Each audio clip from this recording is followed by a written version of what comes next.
Hi, this is Ana Denardin, and you are a fly on the wall here amongst the Possible Futures Collective.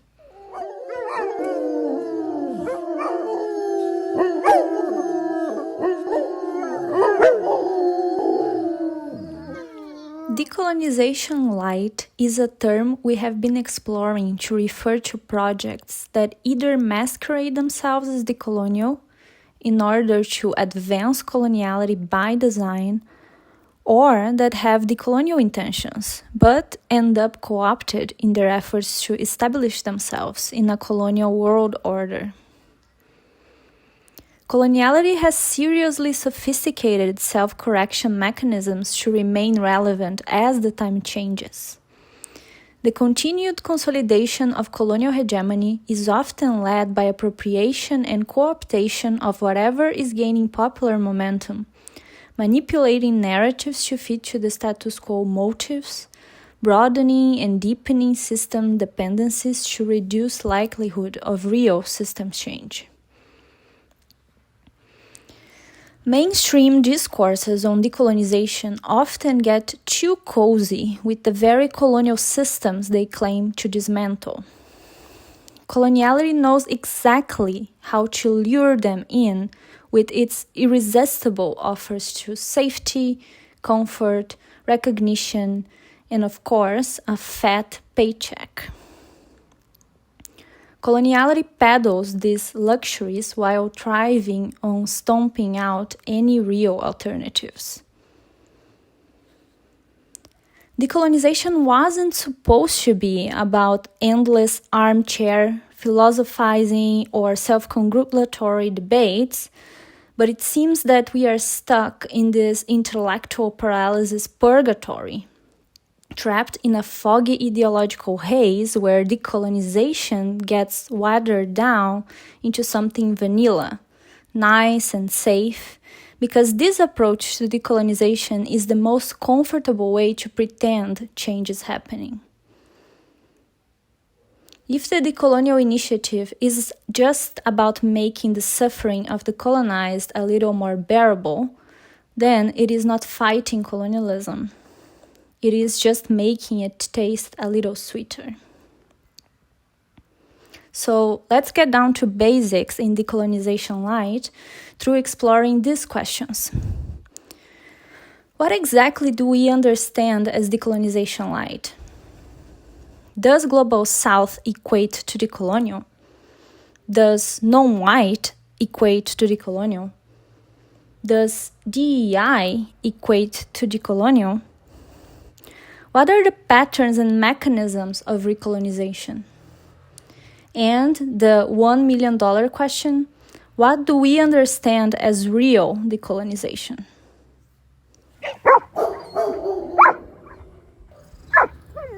Coloniality is effective precisely because it has had 600 years of setting up systems and structures that quash every new decolonial form of practice. Co-optation within the global decolonial movement has been an extremely effective sabotage operation over the centuries. Modern Western civilization is highly effective at eliminating and managing dissent while marketing its own branded optics of democracy, justice, equality, etc. Obviously, democracy means nothing when mass media is controlled and free speech is policed. Justice means nothing when the powerful are not held accountable. Equality means nothing when our profiteering systems are based upon exploitation, oppression, and violence. This is what I mean when I say it's just optics. And yet, people believe the propaganda because they are steeped into this indoctrination since the moment they are born. That's what it means to be part of a civilization. Most folk don't start to see these realities until they have spent most of their lives' energies on feeding the system. And then by then, all they have is regret, wishful thinking, and powerlessness. Yes, the lines are blurred, but that doesn't mean that it's difficult to make a robust assessment of what is appropriation and what is decolonization. A couple years ago, I wrote a piece on Medium discussing how to assess the difference. But I also know it means nothing when there is no accountability procedure. I think the term decolonization light, we have been calling it, as part of this branding. Professor Nelson Maldonado Torres was the one who used the term decolonization light as part of our collaborations together. Personally, I thought it was a bit too cute, like some harmless little toy, when in reality it's this insidious and manipulative mechanism that profits from extractive and narcissistic colonial structures. That would be why I prefer Decolonization Inc., as it refers primarily to motivations and mechanisms rather than something as simple as toothless intellectual philosophy for the purposes of personal branding. Decolonization is not about narcissistic intellectualization, so-called calling in people who don't conform to your meaningless semantics as though you have constructed them in order to impose them on others, whose realities, by the way, are not the same as yours, and do not aspire to be. Decolonization light for me is the repackaging of colonization, meaning, in simple words, recolonization, or even simpler, colonization that is happening again and again, more of the same. Decolonization light is the repetition of co-opting a concept just for the optics, as Samantha just mentioned, where there may be some changes on the language or on how things seem to be framed, but there is no change in the core structure of the social systems and dynamic themselves. There is no strategy to change in the first place, let alone accountability processes or reparation to be implemented in the short or long term. In the era where social echo chambers are amplified with social media and its algorithms, to dismantle colonialism, we first need to understand what colonialism has been and its mechanisms and evolution. And for me, this kind of understanding cannot only happen intellectually alone. Otherwise, there is no embodiment in the change.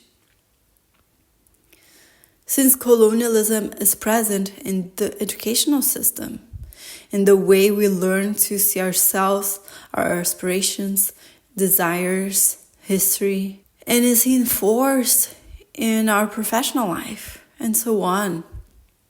So in order to go beyond decolonization light, we need to learn as we practice, and practice as we learn. There is not one way to do it. There are many ways, since each context is very different. So be careful if someone says that they have a recipe for decolonization or 5 steps for you to follow. This is colonization happening again, even if they are not using this word. For starters, to be able to understand the mechanisms of colonization, we need to be strategic and intentional in order to step out of our social bubbles. We need to become more critical about the systemic privileges we benefit from and how we have been othered by this system to better understand the bigger picture of the systems we are part of.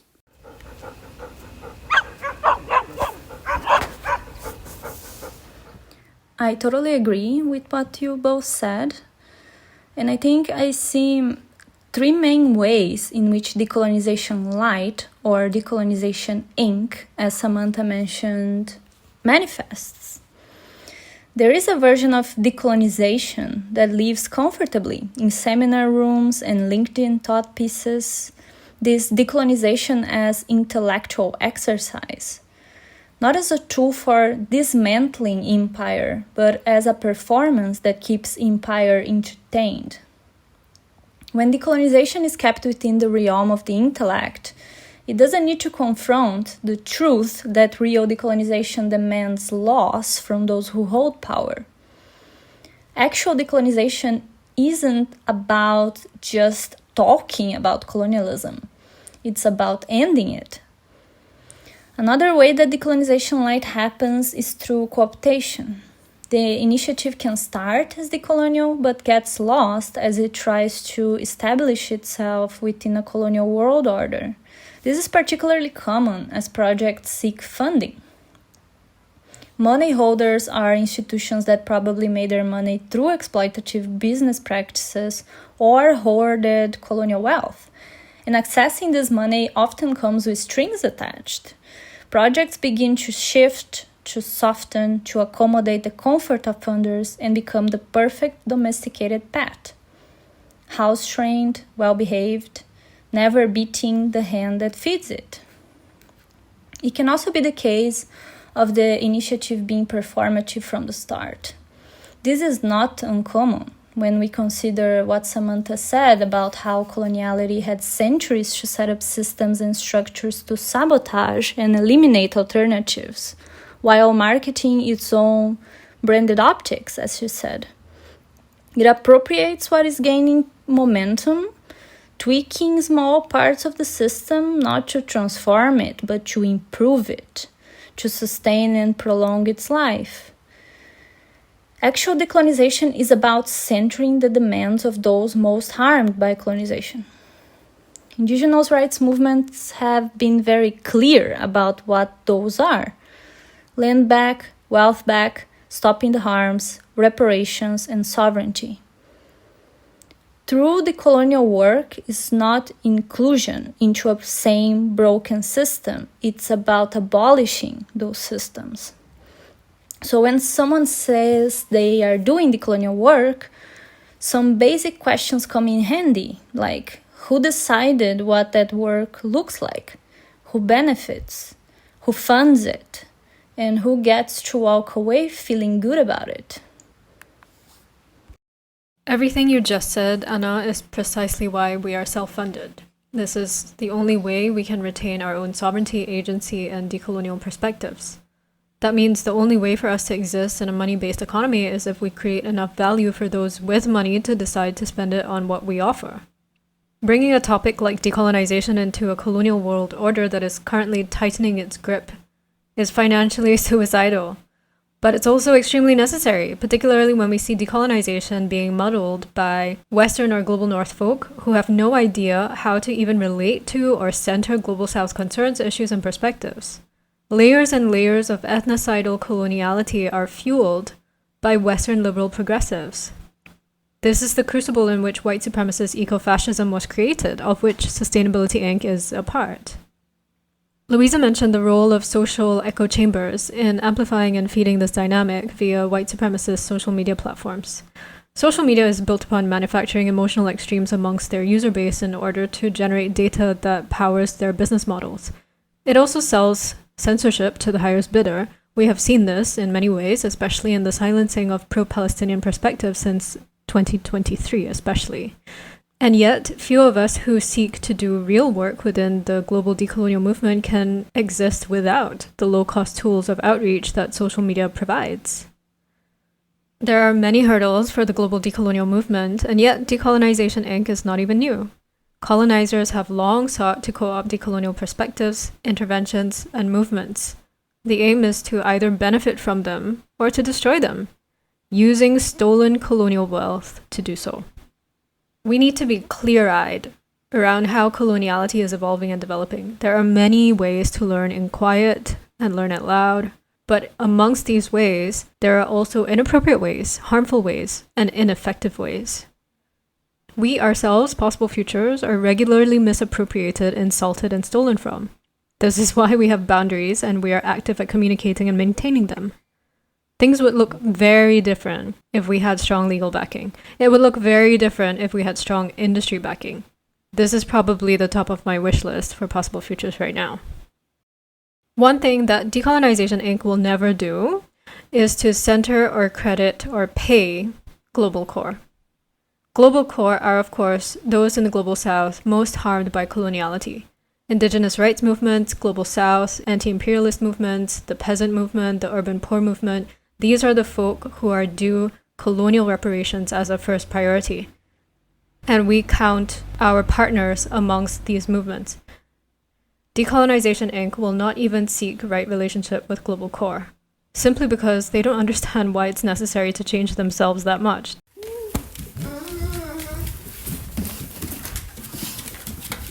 There is so much in what you both mentioned that is so often overlooked or dismissed by coloniality, for coloniality. For example, when people don't see the difference between performance and reparation, or when people are quick to critique others without understanding their own privileges, biases, and double standards, or when the voices and histories of those most harmed by coloniality continue to be silenced, and they are not part of the discussion, let alone decision-making processes related to possible reparations. And I think this is where many people get confused or use confusion to get comfortable in their wishful thinking or blinded ignorance, and continue to promote coloniality when they state that either global south or non-white perspectives are equivalent to the colonial perspective, or that their DEI work is equal to the colonial work. Be careful, these are not the same. You can find many examples about these dynamics and how they are not the same in either Paulo Freire's work, in Pedagogy of the Oppressed, Pedagogy of Freedom, and Fanon's work in Black Skin, White Mask, for example, where both share different situations and contexts, where the oppressed internalizes the oppression they endure and become the oppressor themselves. So be attentive when people state that they do DI work or I'm from Global South, so my work is implicitly decolonial, because this is not necessarily true. Again, as Anna said earlier, who is part of the discussion? Who is part of the decision-making process? Who is benefiting from these processes? What accountability processes are being implemented? What reparations are being made? How this is grounded in reality? How this is relevant, so it's not lost in intellectualization. Again, there is no one right answer for these questions. Contexts are different, people have different life experiences, needs are different. We are part of a dynamic nature, and to look for one answer that fits all is to continue to perpetuate harm, since it is a way to cultivate a universal truth that promotes hegemonic perspectives. I completely agree with you, Luisa. You can be from Global South and still serve empire. You can be black or brown and still uphold the master's house. Why? Because internalized coloniality is real. Because career incentives reward assimilation. Because visibility is too often mistaken for liberation.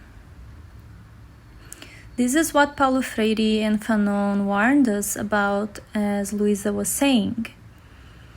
The oppressed can become the oppressor when they adopt colonial logic to gain access, power, and proximity to whiteness or Western legitimacy. What is the cost of being legible to systems of power?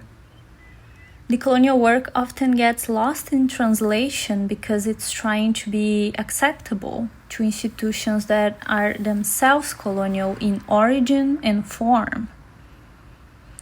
When your decolonial work starts being praised by those who profit from coloniality, it's time to check who you are really serving. The Zapatistas, Fanon, indigenous movements across the Global South have already highlighted that decoloniality is grounded in land, history, memory, and repair. It involves refusal, not just reform, and it requires living differently, not just thinking differently. So, as we are seeing here, representation is not reparation. Diversity is not justice. Inclusion is not transformation.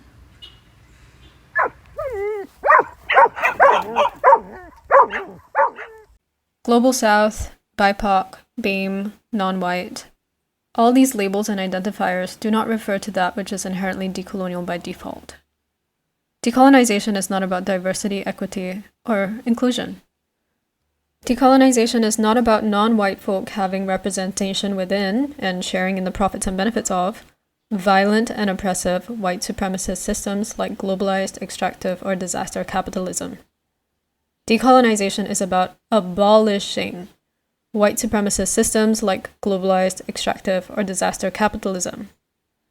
Decolonization is about justice and reparations for colonial harms past, present, and future, and ensuring that colonial systems end forever. In itself, it does not include nor require at any step of the way performative representation like diversity, equity, and inclusion. The fears and insecurities of white supremacist ideology, narratives, and systems are real because the decolonial movement is indeed a serious threat to coloniality. Coloniality tightens its grip even as it crumbles apart, spawning maggots that cannibalize itself, expanding its reach as its core rots away.